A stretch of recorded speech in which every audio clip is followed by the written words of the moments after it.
शिव पुराण के अनुसार भगवान हनुमान जी को 11वें रुद्र भगवान शिव का अवतार माना जाता है।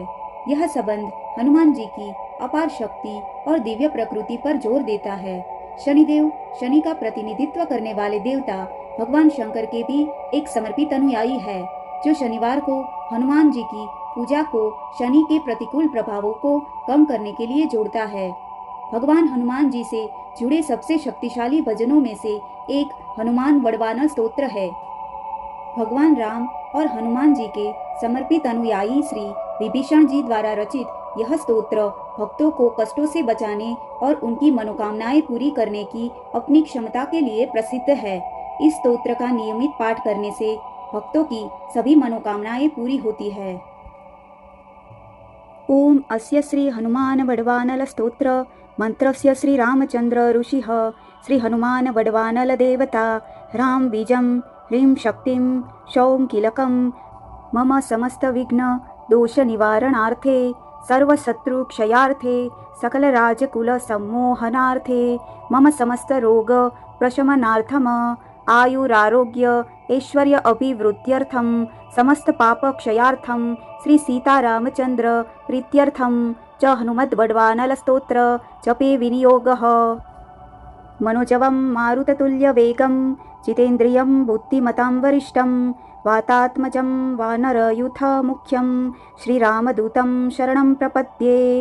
ओम राम ह्रीं ओम नमो भगवते श्री महाहनुमते प्रकटपराक्रम सकल दिगमंडल यशोवितान धवलीकृत जगतत्रितय वज्रदेह रुद्रावतार लंकापुरी दहन उमार्गलमंत्र उदधिबंधन दशशिरः कृतांतक सीता स्वसन वायुपुत्र अंजनी गर्भ संभूत श्री राम लक्ष्मणानंदकर कपिसैन्य प्राकार सुग्रीव साह्य रण पर्वतोत्पाटन कुमार ब्रह्मचारीन गंभीरनाद सर्व पाप ग्रहवारण सर्वज्वरोच्चाटन डाकिनी विध्वसनम।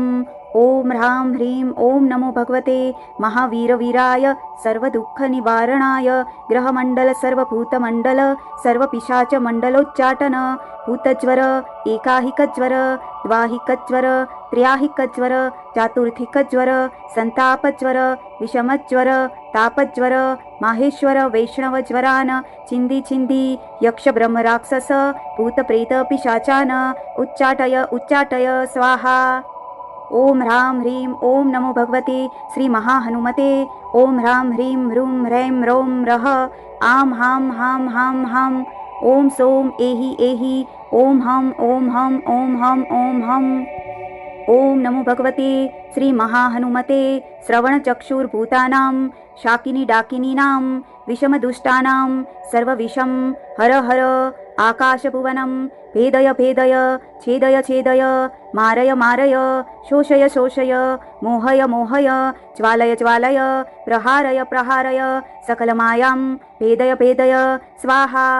ओम ह्रां ह्रीं ओम नमो भगवते महाहनुमते सर्वग्रहोच्चाटन परबलं क्षोभय क्षोभय सकलबन्धन मोक्षणं कुरु कुरु शिरः शूल गुल्मशूल सर्वशूलार् निर्मूलय निर्मूलय नागपाशनन्त वासुकी तक्षक कर्कोटक कालियान यक्षकुलजगत रात्रिज्वर दिवाज्वर सर्पार्निर्विष कुरु कुरु स्वाहा। ओम ह्रां ह्रीं ओम नमो भगवते महाहनुमते राजभय चोरभय परमंत्र परयंत्र परतंत्र परविद्याश्चेदय छेदय स्वमंत्र स्वयंत्र स्वतंत्र का विद्याः प्रकटय प्रकटय सर्वारिष्ट नाशय नाशय सर्वशत्रु नाशय नाशय असाध्यं साधय साधय ओम फट् स्वाहा।